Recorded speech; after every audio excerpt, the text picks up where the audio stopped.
Hi everybody, welcome to the Makeup Chair. So today we're going to talk about how to choose the right foundation for you, and I have a lot of videos talking about this, so hopefully if you follow along my videos you already know this, but we're going to put this in just one big video. It's hopefully going to be the last time we talk about foundation, and let's just jump right into it.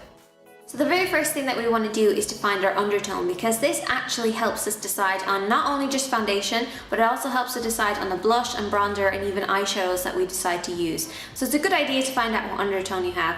What you want to do is to find out your body's undertone and how that works with your face, because what we want to do is to make sure that our face and our body match. Now we really want to have a seamless effect. Sometimes our faces can be slightly different undertone to the rest of our body, but that's okay because you can use a foundation to counteract anything here to match with everything here. And I have two videos right here that you guys can click on. You can also find them in the down bar that talk about how to find the right tone and then how to find the right tone of foundation, because sometimes they can be kind of different.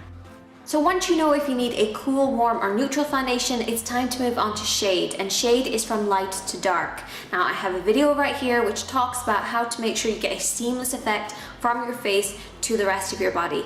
However, if you've applied your foundation and it's just a little bit too light or it's too dark, I have two videos right here that you guys can click on as well. This one is going to show you how to lighten your foundation. Sometimes for us pale people, we tend to find foundations a little bit too orange and maybe a little bit too dark. So here I show you guys how to lighten it, and then maybe in the summertime you want to keep your foundation but maybe just slightly darken it for certain times and maybe kind of customize it more for you. You can check the link right here to find out how to darken your foundation. The great thing about these two videos is it gives you a little bit more control over your foundation and how you use it. You can also try changing the tone of it. So if you found a foundation that's just not too yellow enough for you, or maybe you're trying to find something a little bit more pink side, you can check the link right here because I talk about how to change the tone, very similar to how to lighten and darken. You're using different powders to kind of work with your skin to get the right balance. Next thing you want to choose is the texture of your foundation. This is if it has a dewy finish, a matte finish, or a satin finish, and all of these actually work with your skin type.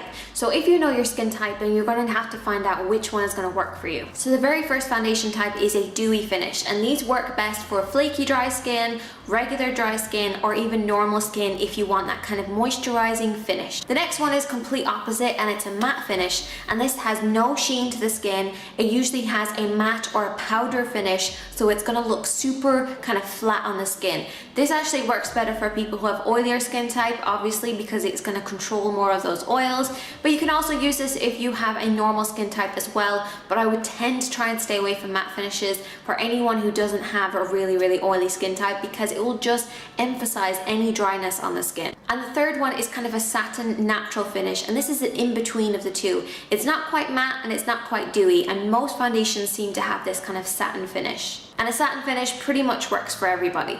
And if you click here, then you can see my foundation video where I talk about all my favorite foundations and who I recommend them for. Whether you have oily dry skin, whether you want a matte finish, it's all in this video right here. All the video links in this video will also be found in the description box, and in the description box there is a blog post about how to find a foundation when you're buying it online. So hopefully this helped you guys out, and if you do have any other questions regarding foundation, please leave a comment. I can either answer them here or I can do maybe a question and answer video so that we can finally put this foundation series to bed and just be like, we're done, and move on to fun things like blush and eye makeup and brows and all that kind of stuff. So just leave a comment and I will see you guys in my next video. Bye bye.